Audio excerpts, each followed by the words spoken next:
Like, will you tell me if my hair falls in my face? Sure. Okay, thanks. What about this one? How about flyaways? Tell me about flyaways too. Okay.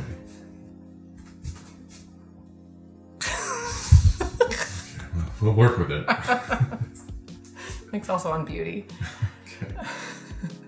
Hello everyone. We are back in my apartment kitchen and my husband is behind the camera, which are actually our phones, and the baby is sleeping. So I'm gonna get right to it and tell you that this week's Genius recipe is a super simple, delightful baked good that is going to make excellent use of those bananas that have gotten just a little too ripe, or maybe, as in my case, are completely taking over the freezer. Dude, we are firing on all cylinders today. Thanks, Mike. Yeah. We are.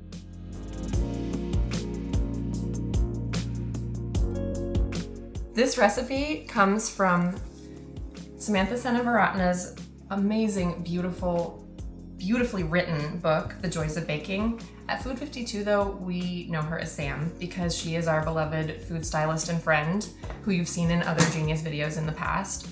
This recipe of hers really struck a chord with me because I just always have too many bananas and I end up sticking them in the freezer thinking I'm gonna be making banana bread. And I do make banana bread pretty often, but it's really nice to find another exciting thing to do with bananas, especially one that maybe bakes a little bit quicker, one that you can dive into when it's still hot out of the oven.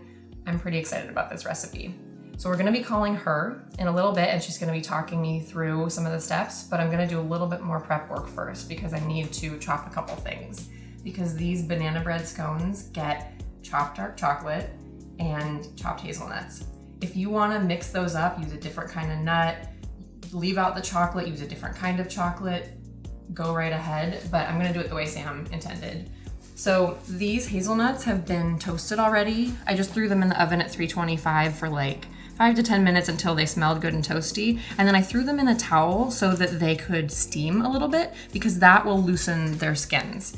Because you don't want a lot of these extra hazelnut skins in your baked goods. They might just get kind of like papery and in the way. A little bit is fine though. So once they've steamed and cooled off, you can just like rub them around. And that's probably good. I don't think that these other ones are loose enough to come off. So I'm just gonna scoop these out so that I can chop them.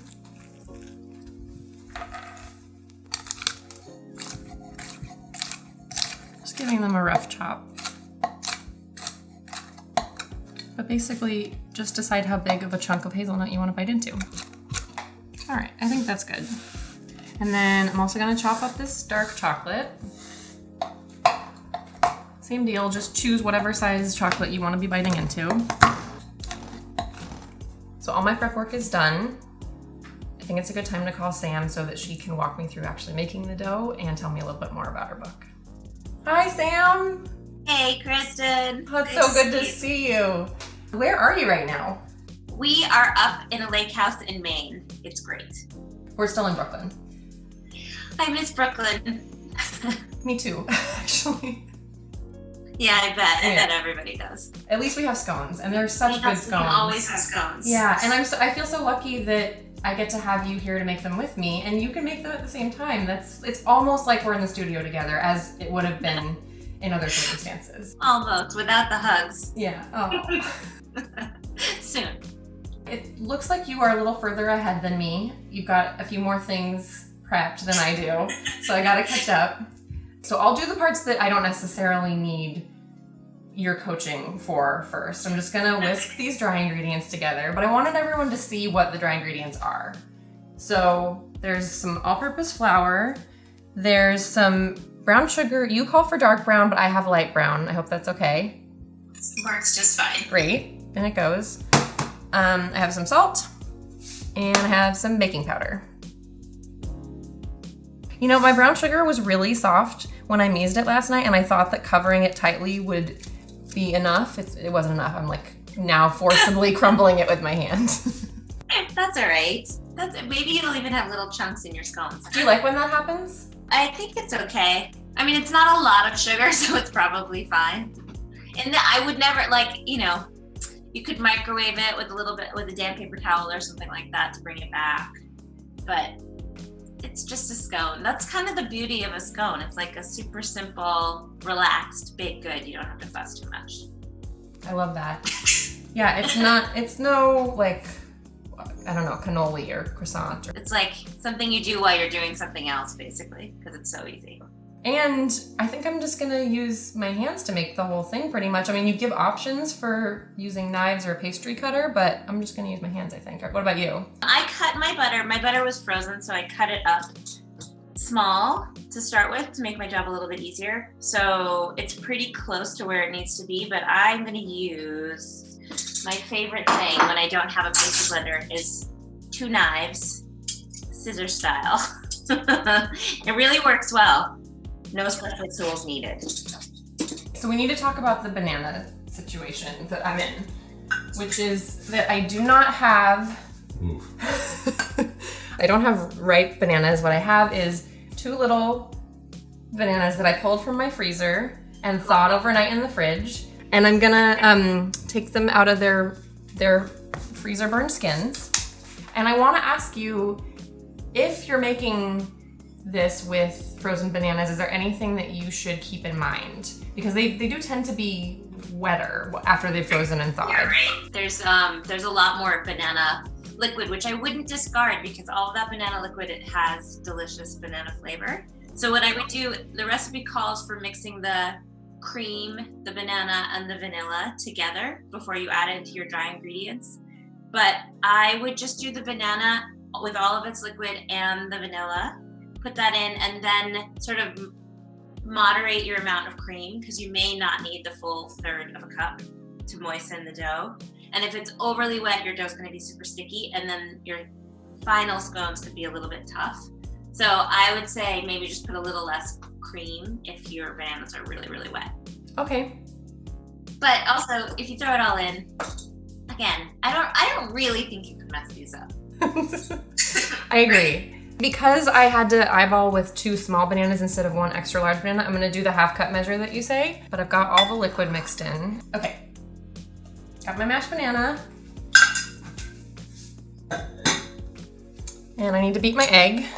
I'm gonna make sure everything is cold too. The egg too, or does that matter? All the ingredients being cold is better for you, keeping your butter more solid. I keep my flour in the freezer usually too, which helps. Teaspoon of vanilla. And then if you're using a fresh banana, Sam says, go ahead with the cream, but since I'm using frozen. You measured it, so I think you're probably fine to just go ahead. Yeah, and the liquid was kind of like incorporated back in. Yeah, so then I think you're probably fine to go ahead. It's more like if you're using a frozen banana that you're just cannot be bothered to measure. Cream's going in. And I'm just gonna whisk that. Yum. And then the very last thing that I haven't done yet, Sam, is chop my butter. Is the little one sleeping? Yeah, for now. So how small of pieces did you cut your butter into? Probably like a 1/2 inch. I'm glad you said 1/2 inch, because if you said smaller, I was like not gonna have a go-to. You were already jammed. You know what I would have told you next. Don't worry. It's just scones. How am I gonna turn Not this worth into worrying. 30-inch pieces? I'm finally caught up to you. So I'm gonna cut my butter in, right? Into my dry ingredients. So, like this. Yeah, exactly. Isn't that cool? I love a pastry blender. It's one of my favorite tools, but in the absence of one. How do we know when to stop? So I basically stop when you can see that the flour has sort of been coated by the butter evenly, but there are still some big chunks. This is basically the same as what I would do for pie dough. Evenly moistened, but still there are visible chunks. Can you see that? Should I come closer? Sure. How big would you say your biggest chunk is? My biggest chunk, some of my chunks are kind of big actually. If they're big, I flatten them with my finger. I just realized I've never written that down in a recipe, but I do it sort of without thinking. Just so that it sort of creates a layer, it breaks apart naturally into the mixture, and it's not going to be too big. But I think, the size of peas, that's sort of what I say. Okay, I think my butter is pretty well incorporated with some big chunks. Yeah, that looks good. They'll break apart further too when you add the other stuff. Good. Oh yeah, I forgot you can see it. How's that look? That looks perfect. That looks perfect. This is another part where I would love your guidance. Well, let's put in the chocolate and the nuts. I'm using walnuts because I don't have hazelnuts. I think that's what I used the first time too, because I didn't have hazelnuts. I only have chocolate chips, but I chopped them so that they would be a little bit more dispersed. Because I don't like how big chocolate chips are, how big and round. It's too much in one spot. Liquid time. Let's do it. Okay, all of it? Go for it, Kristen. Thanks. So I'm using a fork. I find that a fork makes a job of not over mixing it a little bit easier, but you do you. Thank you for that reminder too. You say that in the recipe. And it looks a little dry, but don't worry. Dry is okay. I really don't want to overmix it. What I look for is basically on the bottom of the bowl. Mm-hmm. You could, there's like a little pool of dry things that aren't mixed in yet. Mm-hmm. Try to get those incorporated. And once that's incorporated, stop. But it's okay if the whole mixture isn't uniform. You just want it all combined. So dump it straight on the parchment, right? Mm-hmm. Great.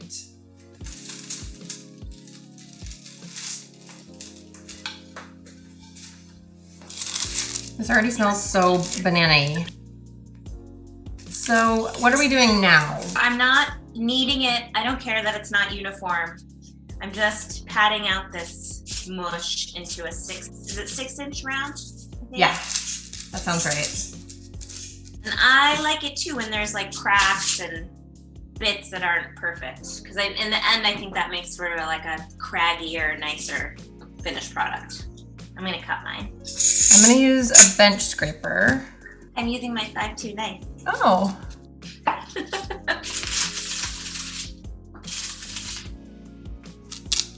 Now this is the point at which you could freeze these, or even just freeze a couple, so that you can make them fresh in the morning without having to do any work. And you can just bake them straight from frozen.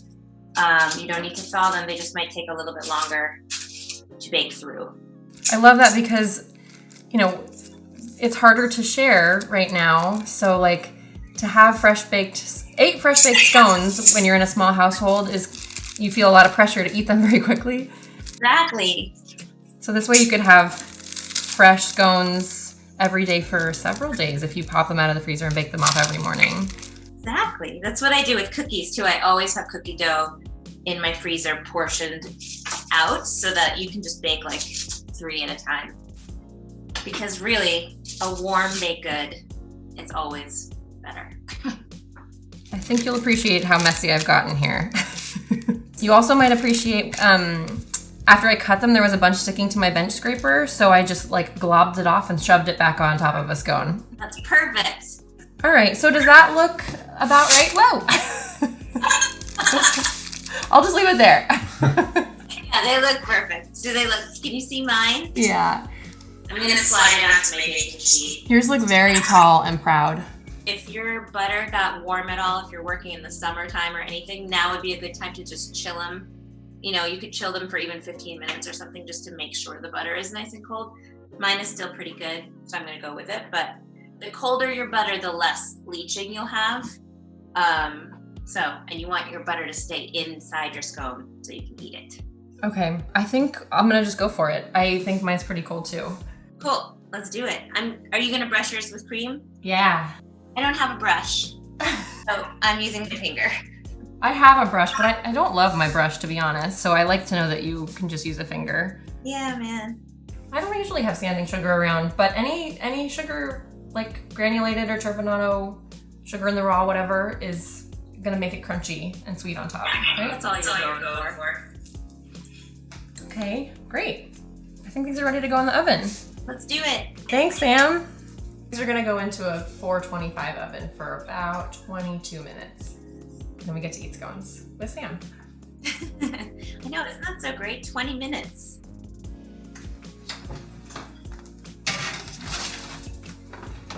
Should I keep going? Yeah, we're gonna talk now.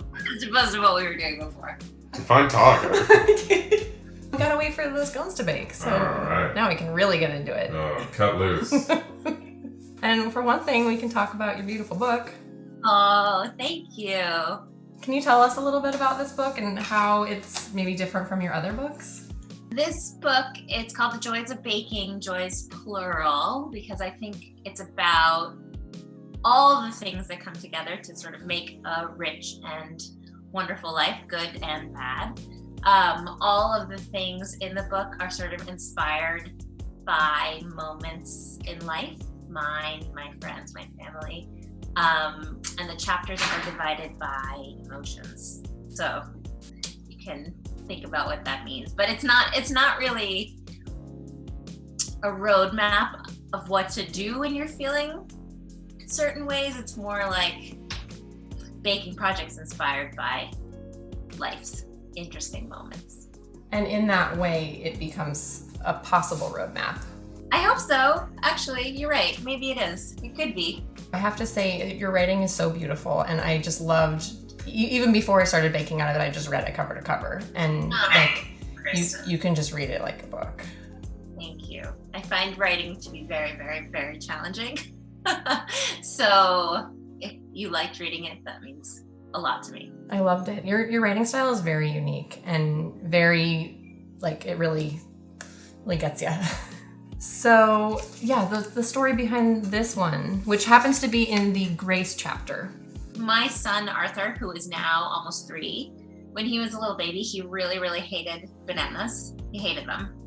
So if he saw them anywhere, he would just throw them, which was really annoying. But he would just, like if he could get up to the counter, he would take the banana and just chuck it because he just didn't want to see it.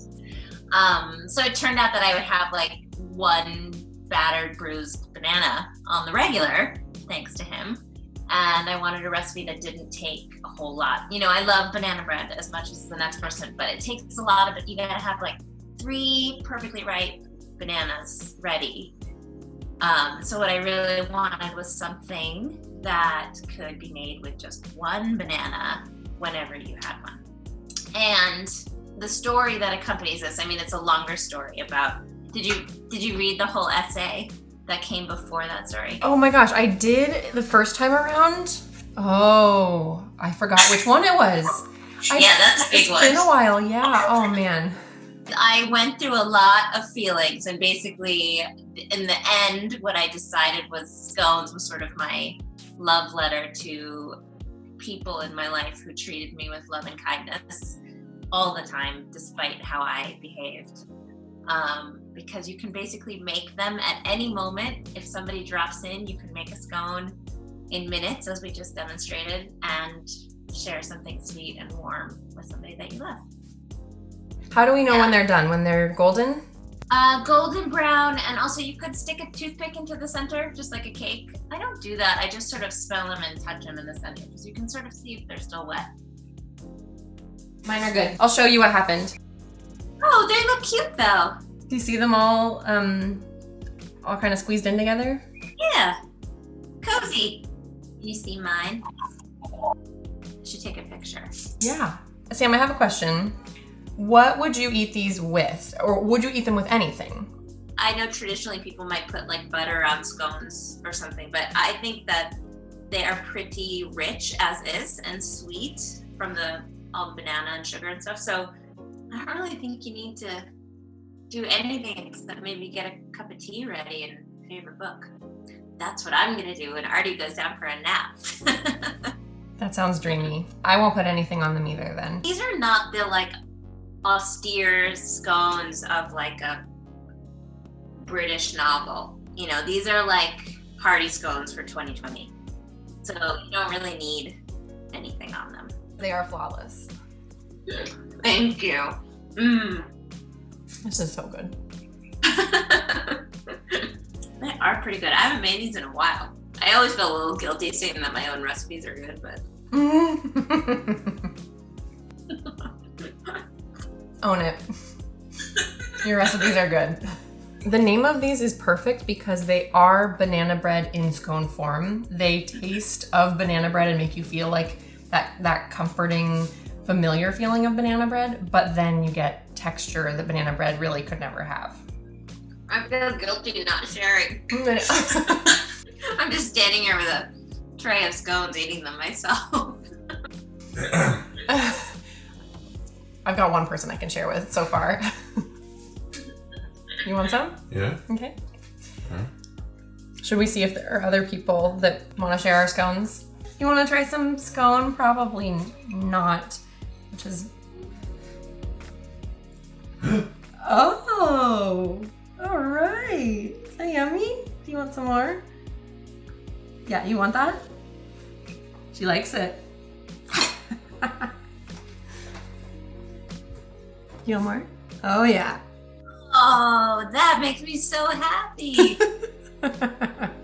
In lieu of Artie actually being here because he's having fun romping around outside, I can show a picture of you guys together. Speaking of cute, the picture in the back of the book is so beautiful. Thank you. Thank you so much for baking along and all of your advice and tips and soothing.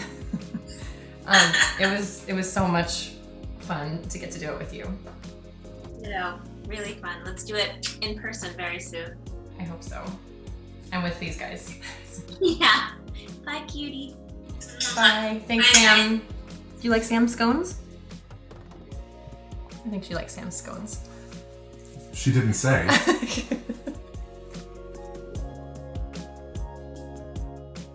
If you want more recipes like this every single week, be sure to like this video and subscribe to our channel. And the recipe, if you want it, is linked down below and also in Sam's beautiful book. She likes it a lot. Get a copy of Sam's book. It's as good for baking as it is for reading, and the scones are baby approved. You want that? See? We'll see you next week. Whoa!